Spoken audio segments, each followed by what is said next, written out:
नवाब मलिक और देवेंद्र फडणवीस के बीच वार पलटवार लगातार जारी है। बीजेपी और एनसीपी की इस लड़ाई में रोजाना कोई न कोई आरोप एक दूसरे पर लगातार लग रहे हैं। देवेंद्र फडणवीस ने जहां नवाब मलिक पर अंडरवर्ल्ड कनेक्शन के आरोप लगाए, तो वहीं अब नवाब मलिक ने कुछ बड़े आरोप लगाते हुए कहा है कि देवेंद्र फडणवीस हजारों करोड़ की उगाही में शामिल है और उन्होंने मुख्यमंत्री रहते हुए अंडरवर्ल्ड के लोगों को बड़े पदों पर बैठाया। नवाब मलिक ने कहा कि एनसीबी के जोनल डायरेक्टर समीर वानखेड़े से फडणवीस के अच्छे संबंध हैं, इसलिए वो उन्हें बचाने का काम कर रहे हैं। मीडिया को संबोधित करते हुए बुधवार को मलिक ने आरोप लगाया कि भगौड़े माफिया डॉन दाऊद इब्राहिम कासगर के कुर्गे माने जाने वाले 57 वर्षीय वर्सोवा के एक मुंबई बिल्डर रियाज भट्टी को हमेशा फडणवीस के करीब बीजेपी के कार्यक्रमों में देखा गया है। ऐसा आदमी जो दाऊद और अंडरवर्ल्ड के अन्य लोगों का करीबी है, वीआईपी कार्यक्रम तक आखिर कैसे पहुंच गया? यहाँ तक कि पीएम के साथ उसकी तस्वीरें खिंचवाने का प्रबंध कैसे कर लिया गया?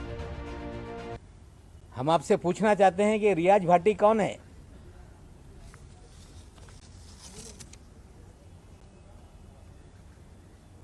उनतीस अक्टूबर को सहार एयरपोर्ट पे जाली पासपोर्ट के साथ पकड़ा गया,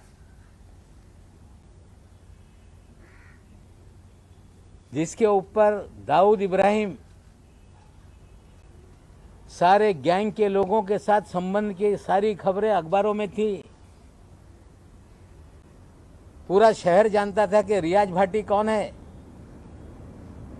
डबल पासपोर्ट के साथ कोई व्यक्ति पकड़ लिया जाए और 2 दिन में छूट जाता है, इसके पीछे क्या खेल था? रियाज भाटी लगातार आपके साथ सभी कार्यक्रमों में क्यों नजर आता था? रियाज भाटी भारतीय जनता पार्टी के कार्यक्रमों में क्यों नजर आता था? आपके डिनर टेबल पे क्यों नजर आता था? हम देश के प्रधानमंत्री पे आरोप नहीं लगाना चाहते, लेकिन देश के प्रधानमंत्री के कार्यक्रम में अगर कोई जाता है तो उसके लिए पूरी तरह से स्कैनिंग किए बिना किसी भी व्यक्ति को पास नहीं इशू होता। प्रधानमंत्री शहर में आए और रियाज भाटी ने उनके साथ भी तस्वीरें खिंचवाई। फडणवीस के कथित अंडरवर्ल्ड कनेक्शन पर विस्तार से बताते हुए मलिक ने पूर्व सीएम पर नोटबंदी के जरिए देश को नकली नोटों से छुटकारा दिलाने के पीएम के उद्देश्यों की धज्जियां उड़ाने का आरोप तक लगाया।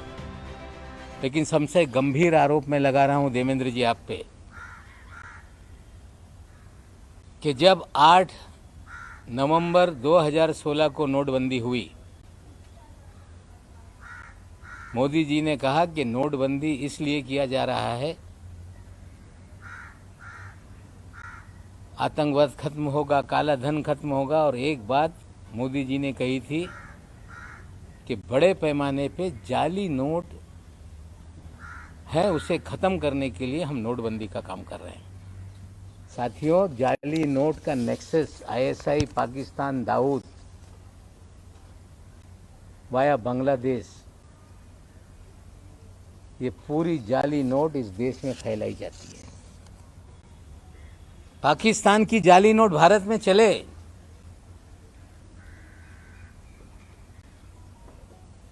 मामला दर्ज हो और उसमें कुछ दिनों में जमानत हो जाती है,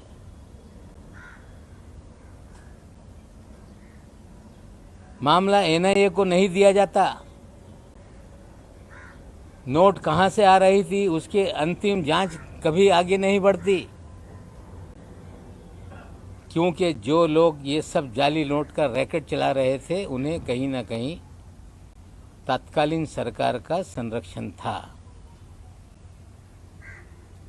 कहानी बनाई गई कि वो तो कांग्रेस का नेता है। इस शहर में कभी भी वो कांग्रेस का नेता नहीं रहा। खेल था कि पकड़ा जाए तो कांग्रेस पे बिल फाड़ दो। बता दें, नवाब मलिक आर्यन खान ड्रग मामले के बाद से ही पहले लगातार समीर वानखेड़े पर निशाना साध रहे थे और अब ये आरोपों का सिलसिला बीजेपी के साथ चालू हो चुका है। I news report.